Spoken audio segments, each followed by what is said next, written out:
When most people talk about the second generation of video game consoles, the conversation is predictable. They usually talk about the Atari 2600, the Intellivision, the ColecoVision, or even the Fairchild Channel F or the Vectrex. Those are names that history remembers. You bet your asteroids! But that's not the full story of early home video game consoles.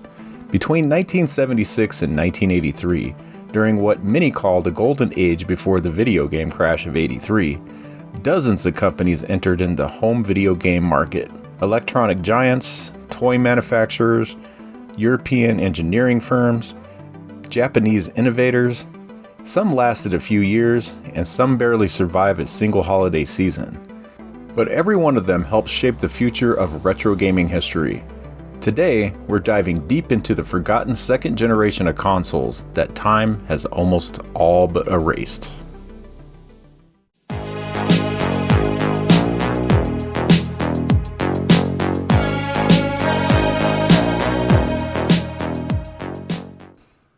When RCA launched the RCA Studio II in 1977, they weren't a startup.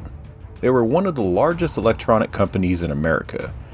And that's what makes this story fascinating. The Studio II wasn't just another early home video game console. It was a corporate miscalculation. Now, behind the RCA Studio II was engineer Joseph Weisbecker, a visionary experimenting with home computing concepts inside RCA. Even more remarkable, his daughter Joyce Weisbecker programmed several commercial Studio II games, making her one of the earliest and first female video game developers in history. Inside the Studio II was the RCA Cosmac CDP-1802 processor running at about 1.78 MHz, one of Weisbecker's own designs. The system only had 512 bytes of RAM. Yeah, I said that right, 512 bytes, not kilobytes. And it also only had monochrome black and white graphics at roughly a 64 by 32 resolution, and an onboard speaker for sound. So let's go ahead and let that all sink in. In 1977, the same year that the Atari 2600 launched with color graphics and joystick controllers, the RCA Studio II released as a monochrome, keypad-based system with no joystick controllers. You had to sit in front of it, no leaning back on the couch. Just that single design decision made it feel instantly dated. RCA marketed the Studio II as a respectable and educational video game system, but the market didn't want respectable or educational. It wanted arcade excitement in the living room, and that's exactly what Atari delivered. By 1978, RCA exited the programmable console market. The lesson? Brand recognition does not guarantee market relevance. In 1978, the Interton VC-4000 came from an unexpected company, a hearing aid manufacturer. The company was established in Cologne, Germany in 1962. In addition to hearing aids, in the 1970s, the company produced electronic pocket calculators as well, which led to the development of the Interton VC-4000. The first microprocessor-controlled video game console from Germany. So what was a hearing aid company doing creating video game consoles? Well, this was the Wild West era. Everybody was experimenting, even hearing aid companies. The technology found inside the VCS-4000 was actually created by Philips. In 1975, Philips bought Magnavox in the United States and also a chip company called Signetics. Philips started prototyping the Signetic chips and designed a rudimentary video game console. But work was already underway for the Magnavox Odyssey 2 and its sister, the Philips VideoPack G7000. So they ended up leasing the Signetic technology to different companies such as Interton. The VC-4000 featured modular controllers, detachable joysticks like the Atari 2600, which could be swapped in and out. In 1978, this was still considered forward-thinking, seeing that there was consoles being released like the RCA Studio II that still had the controls directly on the console itself. The console had programmable game cartridges instead of built-in titles like earlier Pong systems. making a major advancement over the earlier dedicated systems. It used the Synetics 2650A microprocessor paired with the 2636 programmable video interface video chip, producing simple color graphics and sound effects. A lot of this technology was used in the 1292 Advanced Programmable Video System released a year later. But here's the truth about hardware innovation. Without strong software, it doesn't matter. The VC-4000 had no killer app, no system-selling title. The VC-4000 only had about 40 video game cartridges made for it, sports, racing, and shooting games among them. And many of these were developed directly by the company themselves and really didn't have any kind of third-party support. And only being regionally sold within Germany and other parts of Europe, and the market being increasingly dominated by Atari's growth in third-party ecosystem, it really just struggled. It was discontinued in 1983 after selling about 30,000 units.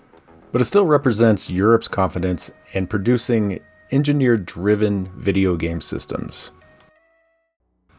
In 1978, APF Electronics from the United States released the APF MP1000, a home video game console that used programmable cartridges, unlike the Pong consoles before it. The MP1000 featured a simple black and silver case design, with two joysticks that were detachable from the system. It also had a built-in numeric keypad. Its 8-bit Motorola 6800 CPU and 1 kilobyte of RAM allowed for modest graphics and pretty good gameplay. The system was able to create color graphics that was RF modulated to your TV.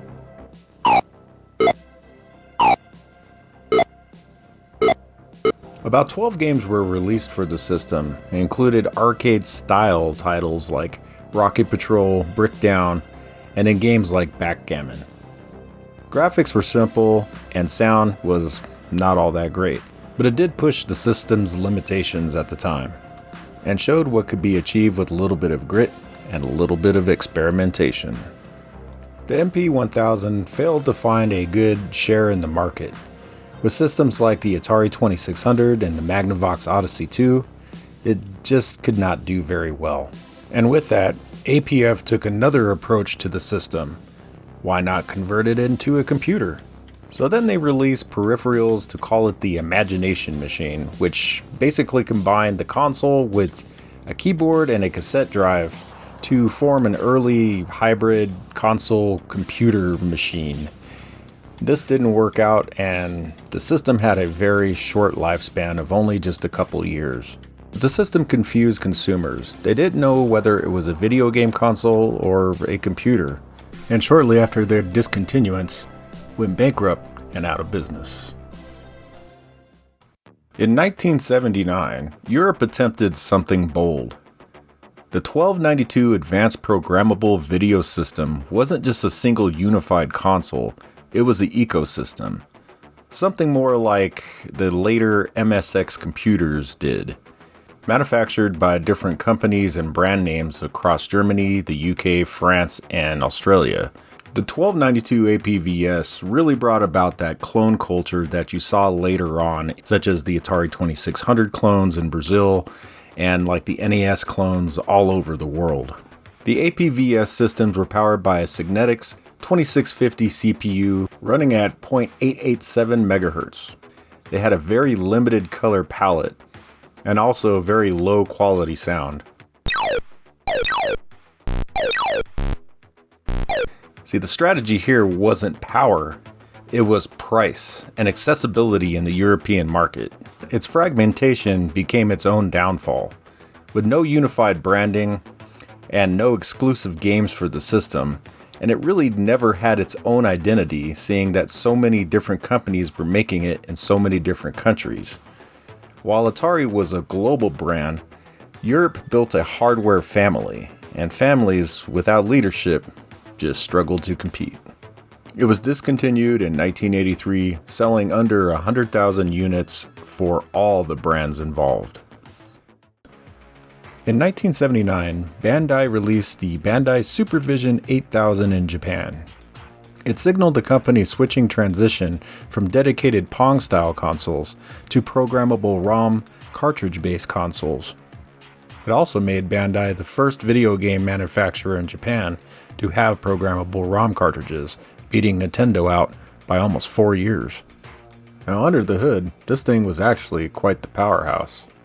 It ran off the NEC D780C microprocessor, and this essentially is a Z80 clone running at 3.58 MHz.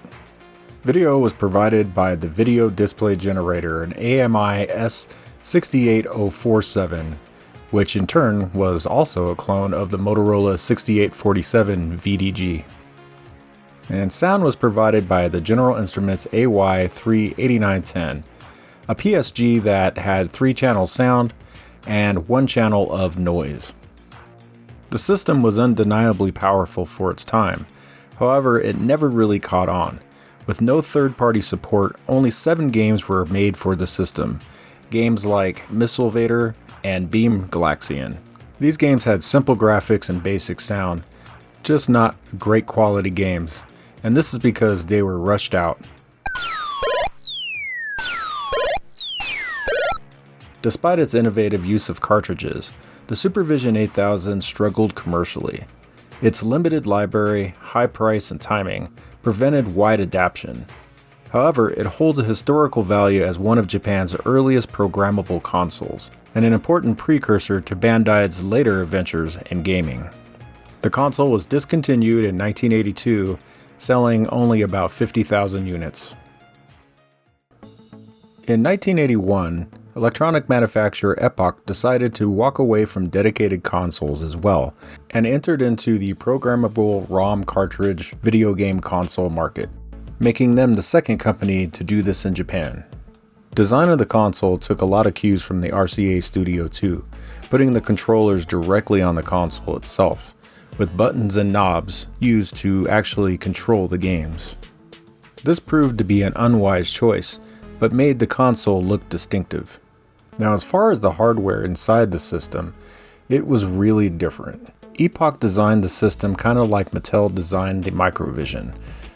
The processor is actually located on the game cartridge, and there's only discrete logic inside of the console itself to make the video signal and also for the controllers. The chip behind it all was the NEC PD777C. These were pretty much the same chips that Epoch used in their dedicated consoles, with games pre-programmed onto them. Only 11 of the 12 games that were announced were released for the system, but the system was widely popular in Japan. This is because of the low cost per unit. Not having the microprocessor inside the unit itself actually kept costs down. Some of the games that were released were Baseball, Pac Monster, which was a Pac-Man clone,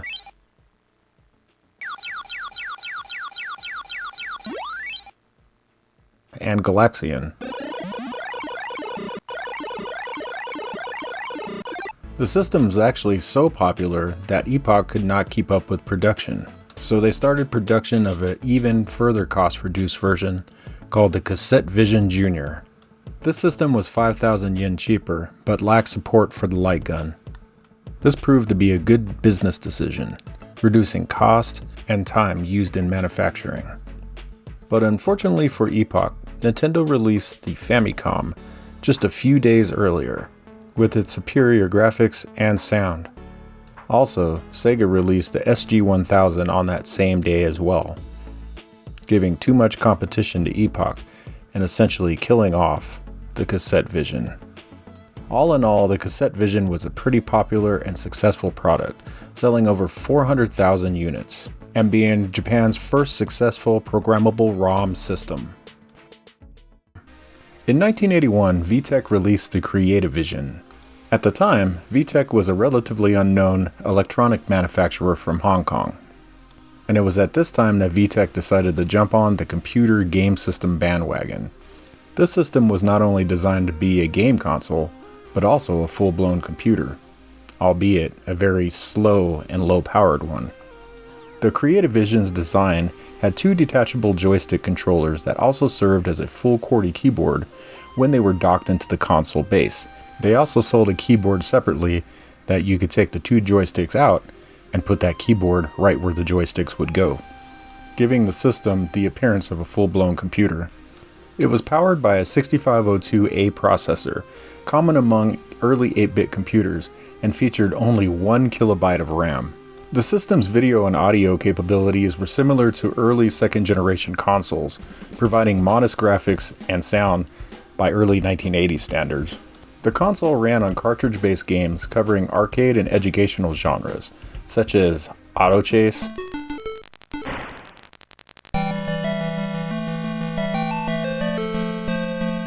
and tennis.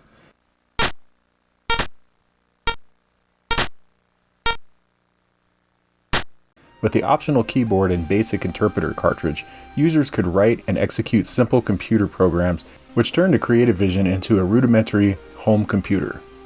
Software distribution was limited, and the game libraries varied by regional branding. Along with the optional keyboard, users could purchase a tape drive unit that would plug into the expansion port, giving the ability to load and save programs. And not to be outdone by Coleco or Intellivision with their expansion units, they also sold a ColecoVision expansion unit, which could run ColecoVision games on the console itself. While innovative, the CreatiVision struggled to compete against systems like the Atari 2600 and early home computers such as the Commodore 64 and Atari 8-bit line. Its hybrid concept proved ahead of its time, but lacked the commercial traction and developer support to succeed broadly. And as a computer, it was just too limited and too slow to compete with the Commodore or Atari computers. The system sold in Europe and Australia, and had a planned release in the United States that never came to be. The system still did have a 4-year lifespan, being discontinued in 1986. By 1984, VTech knew that the computer game console hybrid concept was a bust, so they released the Laser 2001 computer, which was sold in Germany and in France.